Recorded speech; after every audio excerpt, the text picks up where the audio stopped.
Welcome back to NENC Media Group. I'm Nick, and if you want clear, fact-first reporting with real context, you're in the right place. Before we dive in, please like, share, and subscribe to support the channel.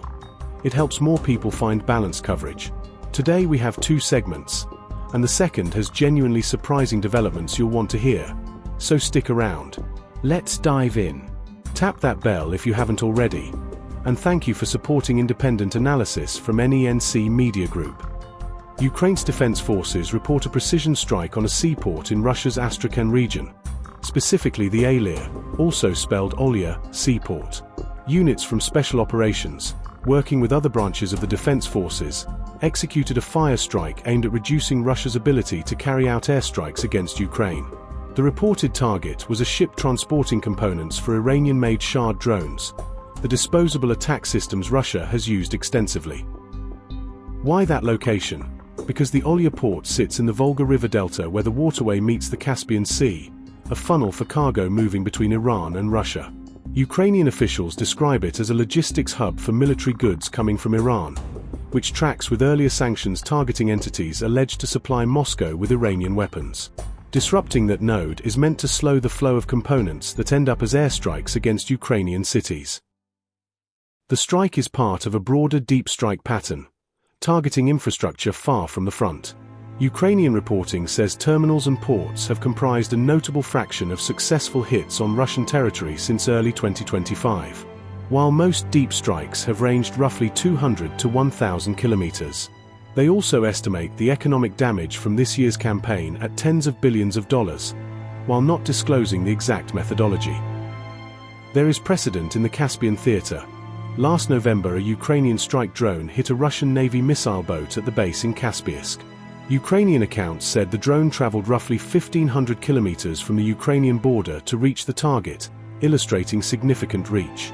That base hosts elements of the Caspian Flotilla and coastal troops, including marine forces, units that have supported strikes against Ukraine and fought in Kherson and Zaporizhia. Quick pause before segment 2. The next section has surprising developments inside Russia's naval world, including setbacks you might not expect, so stick around. Question for you.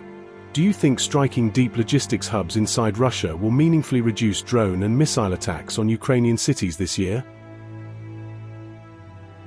It has been a tough stretch for Russia's Navy, a cluster of setbacks across surface fleets, bases, and strategic programs.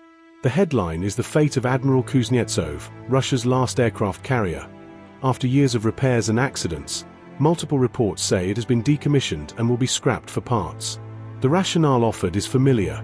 The ship spent much of its life in port and under repair, and sustaining a large, vulnerable carrier proved untenable. Operational limitations compounded that reality. The air wings associated with the carrier are no longer in production, and the ski jump ramp constrained takeoff weight. That meant tighter fuel and weapons loads, shorter range, and narrowed mission profiles. The incident record is lengthy as well. Reports cite multiple jet losses linked to arresting gear failures or fuel exhaustion, serious onboard mishaps, and even an oil spill incident that reached the Irish coast. Shift to the Far East. One of the largest recent earthquakes in the region triggered a tsunami that swept along Russia's Pacific shores. Commercial satellite imagery reviewed afterward showed extensive damage at two major naval bases, including a facility that hosts a significant portion of the nuclear submarine fleet. In updated images, some submarines commonly visible were not seen, which can reflect rapid moves to safer berths, submergence, or yard work, but it underscores disruption. The Russian Academy of Sciences reported measurable ground displacement. The southern part of Kamchatka shifted about 2 meters toward the southeast. That kind of movement can misalign piers, stress fuel and power lines, and compromise dry docks and workshops, damage not always obvious from orbit. Even if units ride out the water surge, the infrastructure they depend on can face weeks or months of repair.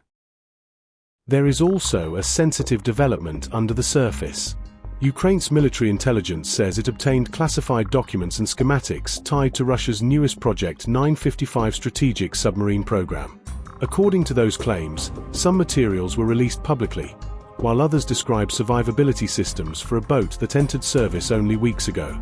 Officials further stated they had identified weak points in the design, and soon after, President Zelensky authorized a new series of covert operations, with details undisclosed.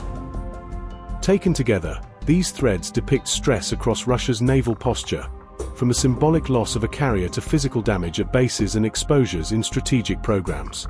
None of these events alone decides a war, yet each adds friction, complicating maintenance, training cycles, sortie rates, and planning assumptions. For Ukraine, every point of pressure that slows long-range strikes or forces costly adjustments is meaningful. Today's two stories intersect around one theme: the contest over long-range strike capacity and the logistics that feed it. The Astrakhan operation targets a supply artery for drones that hit Ukrainian cities, while the naval setbacks sap confidence, resources, and time on the Russian side. Disruption compounds across systems: a delayed shipment here, a damaged pier there, a program forced to recheck assumptions after a document leak. None of it guarantees immediate effects on the battlefield, but it shifts trajectories and imposes costs that accumulate. For Ukraine, the objective is to reduce the volume and cadence of incoming attacks and to stretch Russian logistics. For Russia, the imperative is to repair, reroute, and maintain pressure despite shocks. That is the contest playing out behind the headlines, and the reason today's developments matter beyond a single strike or a single ship. Thanks for watching. I'm Nick with NENC Media. Don't forget to subscribe, and I'll see you in the next update.